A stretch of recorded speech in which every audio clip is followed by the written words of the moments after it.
Good evening. My name is Kurt Schwengel, and before I answer my why question, allow me to introduce myself. I'm Kurt Schwengel, and I have the greatest job in the world. I'm a kindergarten teacher here in Santa Monica. Thank you. I've been teaching kindergarten for 15 years, and only kindergarten. And people always ask me, why kindergarten? The answer is easy. It's where all the fun is. Look at those faces. So I've been teaching kindergarten at Franklin Elementary, a public elementary school here in Santa Monica, for 15 years, and there is my classroom where I intend to complete my teaching career. Not many people start out their career hoping to only have one office their entire career, but this is my office, and to paraphrase Charlton Heston, they're going to have to pry the crayons out of my cold, dead hands to get me out of that place, because I am never, ever leaving kindergarten. One of my other gigs is that I travel the country teaching other teachers about technology and creative teaching. I've traveled to 37 states in the last 3 years and talked to kindergarten teachers everywhere. So some of what you're going to hear from me reflects what's going on all over the country. My other gig is I played baseball for UCLA for 5 years, and after kindergarten gets out, I go down to my alma mater, Samo High, and I'm the baseball coach down there. And it's always very special when one of my former kindergartners makes the baseball team. So my why question is, why has kindergarten changed so much over the last 30 years when the kids have remained the same? Now let's take the second half of that question first. The kids remain the same. I've been teaching for 15 years now, and this is my current class of kindergartners. And let me tell you something, they're the exact same kids that I had 15 years ago. Okay? It's so easy to fall into that parent-teacher trap of, oh, kids these days. You know, like, take technology, for example. You know, if any of you have ever seen a small child on an iPhone or an iPad, they're doing stuff that you can't even figure out. Okay? But guess what? These kids were no more technologically savvy than we were. It's just instead of iPads, we had Atari 2600s. I can remember my dad absolutely not understanding Pong. When Pong came, he just didn't get it. He just couldn't do it. So these are these kids, and if you want to go back even further, we can go back to 1976 and take a look at these kindergartners, and believe me when I tell you these are interchangeable with the current kindergarten classes that I teach. So you could swap out these classes in any classroom in America and you wouldn't know the difference. In fact, if you wanted to take the cutest kid from 1976 and the cutest kid from, can everybody tell that's me? That's me right there in 1976. These two boys have just about everything in common. You know, foremost being neither one can sit still for very long. Neither one wants to sit still for very long, and neither one should be asked to sit still for very long. Okay? And some of you may see headlines in the newspaper, kindergartner throws a tantrum at school, is handcuffed by police. Let me tell you, that tantrum is no different than tantrums thrown at every school for the last 100 years. It's not the tantrum that was different, it's our reaction.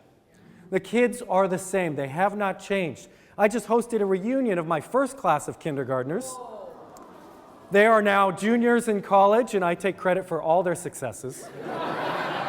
So not only have the kids not changed, but kids don't change. Zoe was an absolute angel in kindergarten, and she remains an angel to this day. Are you saying, oh, because I'm getting younger? I kind of have a Benjamin Button thing going on. I don't understand it. And on the flip side of that, Zoe was an angel then, she's an angel now. Here's Matthew still messing around in the background. So you see that he was naughty then and he's naughty now. Like I said, just kids don't change. So let's take the first half of the question now. Why has kindergarten changed so much over the last 30 years? Well, let me tell you something. I know I said I teach kindergarten. I don't teach kindergarten. You know what I teach? I teach first grade. I teach the first grade that most of us attended. Okay? The standards have been pushed down so far that we are now being forced to teach kids to read in kindergarten. When we've always heard that reading is developmental, apparently it's not. because we're forcing kindergartners to do it now. Think back to your kindergarten experience, okay? If you're roughly my age, it probably didn't involve any reading. It probably involved a lot of running around, blocks, crayons, getting into trouble, and social growth is what it involved. Maybe a milk tray, maybe a nap time, but now it's all reading. And why is that? It's because of the state standards. These are the state standards that I have to teach to in kindergarten now, and this is just reading. These are the reading state standards. And I've been all over the country, and every time I go to a different state, I have to comb through their state standards. And there's one word I've never seen in anybody's state standards, and that's fun. What would be the harm in putting the word fun in state standards? Would it make us look unprofessional? Would it negate what we do in kindergarten? I don't think so. I would like to see the standards rewritten to include words like fun and enjoyment of school. And you can see it in the report cards. This is my kindergarten report card from 1976. Now let me just, on a side note, hoarders get a really bad rap, okay? Because my parents are hoarders, and when I decided to give this talk, I said, "Hey Mom, do you happen to have my kindergarten report card?" And she said, "Which one, spring or fall?" Okay? So 10 seconds later, I had my kindergarten report card. So here's what my kindergarten report card looked like. Now what you might be thinking that you're seeing is the most average student of all time with all these S's that stand for satisfactory. But back in the 70s, before the participation trophy generation, okay, satisfactory was the highest grade you could achieve. And parents were thrilled. My kid's satisfactory. I love it. Okay, so and what I want you to look at is this is the reading section. This is personal growth and maturity right there. Okay? And in the reading section, it's not all entirely reading. It was listens attentively, that's not really reading. Recognizes beginning sounds, reading. Recognizes rhyming words, kind of reading. Places events in order, that's math. Okay? I guess they didn't know that sequencing in the 70s was math, but it is. So really, there were only 2 grades on this entire report card that had to do with reading or reading readiness. Jump 35 years to the kindergarten report card that I have to fill out for 25 students a year. And now we have our reading grades here and our personal and social growth. We've turned it on its head. What kindergarten was meant to be was a year of personal and social growth. We've turned it into a full academic year. Like I said, it's first grade, and look at all the reading standards I have to do. This is the reading assessment that I give kindergartners the first week of kindergarten. How successful do you think they feel the first week of kindergarten being given this test? Can you rhyme? Do you know the beginning sounds? Blending, segmentation, letter recognition, sounds, concepts of print. It's not over. Sentence dictation, sentence reading, word recognition, all the way down here to these made-up words. Okay? That's the first week of kindergarten. And then we give it 2 more times during the year. So that's clearly the expectation of kindergarten. Now, who on earth would ever want to raise the standards and push our kids so hard? I'll tell you one person, ExxonMobil. ExxonMobil noticed that America was slipping in the international rankings academically. So they started a Let's Solve This campaign, and they're running a series of commercials right now, oddly enough narrated by Christian Slater. I guess Morgan Freeman was too expensive. But what this is they're trying to push the state standards even further down.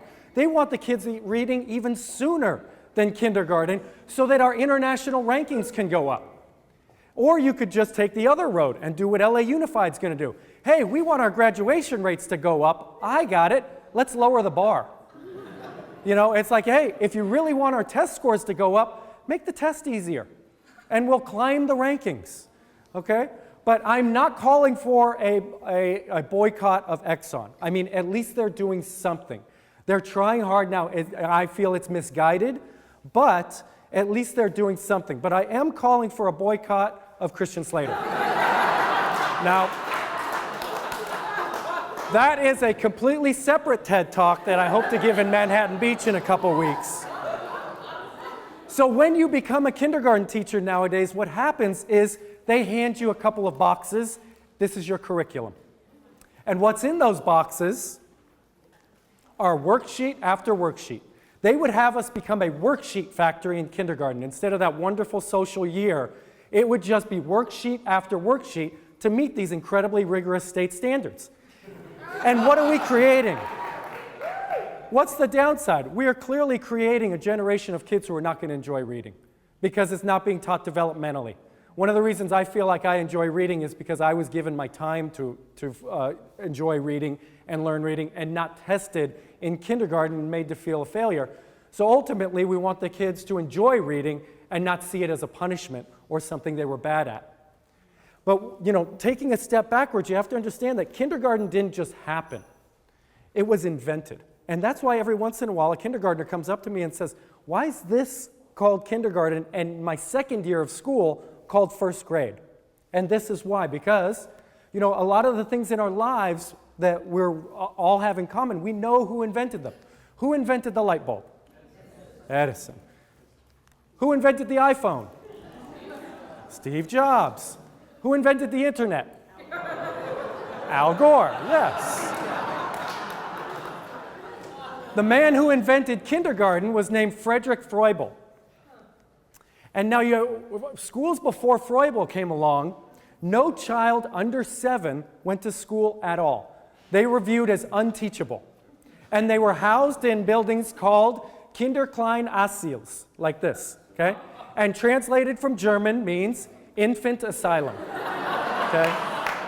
And this clearly shows us two things. One, they thought any child under 7 was an infant, and two, they thought they were crazy. So in 1837, in Germany, in a small town called Bad Blankenburg, Frederick Froebel opened up the very first kindergarten, and it was a huge hit. His philosophy, learning through play. It was all about play, dance, music. And the kids would sit at the tables and play with their gifts, which were a series of fine motor activities. There was no reading back then. I mean, there was reading, but not reading in kindergarten. I think adults were reading back then, but not in kindergarten. It was all reading readiness. And again, just to show you the kids don't change, this is one of my little guys this year. So now they just use iPads instead of sticks. And they would do stuff, fine motor activities like this. And another interesting thing that Frederick did that was way ahead of his time and so controversial was he made the kindergarten teachers female. Teaching was a completely male profession back then, even starting in first grade. And it was Frederick who first put the female in front of the classroom, and they took over. Okay? To the point where kindergarten teachers are now 2% male. I'm sorry, that came out wrong. The profession is 2% male, okay? I'm not 2% male.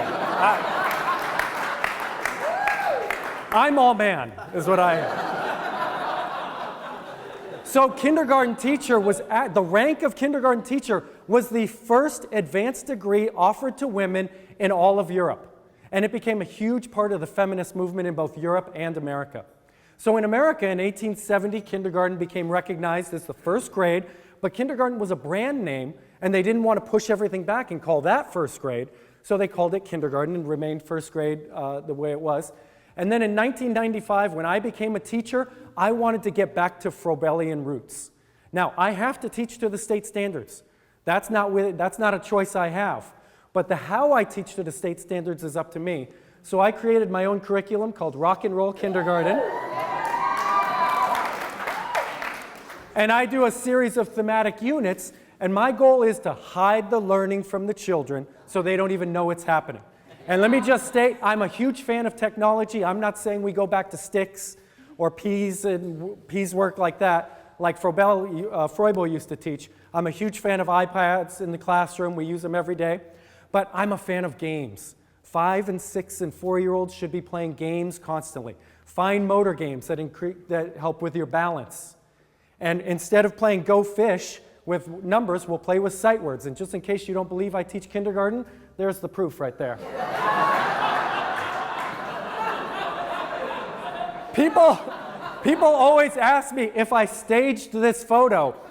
This is the only photo in my entire presentation I didn't stage. Okay? If you ever see a picture of more than 3 kindergartners and one of them is not picking his nose, that is a staged photo. So what we'll do is, thematically, we'll go on all these different journeys throughout the classroom. We have a search for our missing swordfish, Rocky, and it becomes like a CSI Santa Monica for the kids. And they have to solve the mystery of who stole Rocky. And it's the parents in the classroom that are the suspects. And nobody is above suspicion. The next unit is a basketball unit. Rather than handing my students a worksheet to teach them how to count by twos, I set up a basketball court in my classroom and they learn to count by twos that way. And then we go on fun field trips, like to the UCLA women's basketball game. We play baseball in class and study baseball, where they learn gross motor skills in class. And instead of sorting plastic teddy bears all year, we sort baseball cards. And then I set up a golf unit in the classroom, and each one of these units is 2 to 3 weeks long.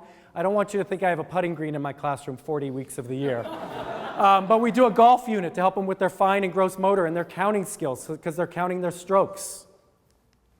And to teach them their math facts to 10, I set up a 2-lane bowling alley in the classroom, where the kids get to bowl and become pin monkeys.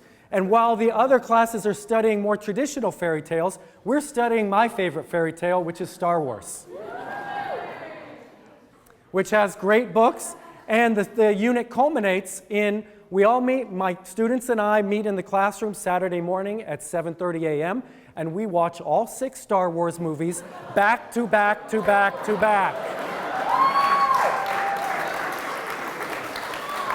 I'm a huge Star Wars geek, so it's my favorite day of the year, too. And Chewbacca brings us lunch during the day. And then we turn the classroom into an Italian restaurant. One of the tragedies of schools is that they've taken the trades out of school. So like I tell the parents, they're not all going to go to college. So they're going to learn a trade here, and they learn to write and read, waiting tables and balancing in the classroom. And again, balancing, and then we turn the classroom into a Japanese classroom, and I teach them shape Sudoku. And of course, we go on a sushi field trip. And then we turn the classroom into a big construction zone, where they learn measuring and building. And this is their favorite thing to build, a cage for their parents. And then we end the year with a fantastic pirate unit, which culminates in a pirate treasure hunt on the last day of school. Being in LA, I always have some out-of-work comedian dad, so I choose the funniest dad to dress up as Blackbeard, and we're going to chase him through the streets of Santa Monica, so you might see us running through the streets of Santa Monica sometime in June. And we chase Blackbeard all the way to the beach, and we have to sneak up on him and grab his maps along the way. And we get to the beach, and on the last day have a treasure hunt, and the kids all go home with a bunch of pirates' booty. Now, what I'm asking for is a call to action tonight. I would like you all to join my movement, which is Occupy Kindergarten.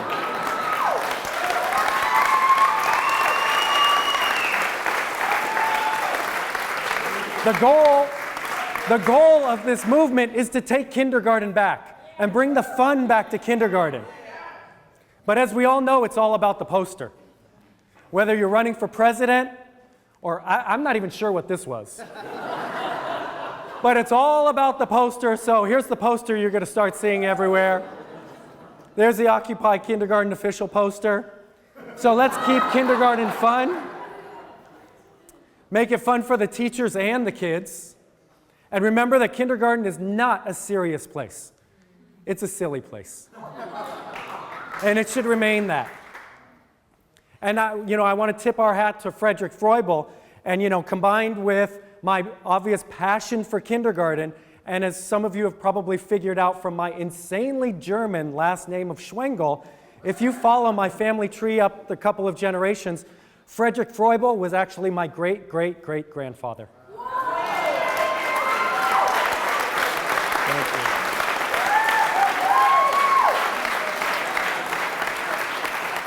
And I'm just kidding about that. Oh, wouldn't that have been the greatest ending ever?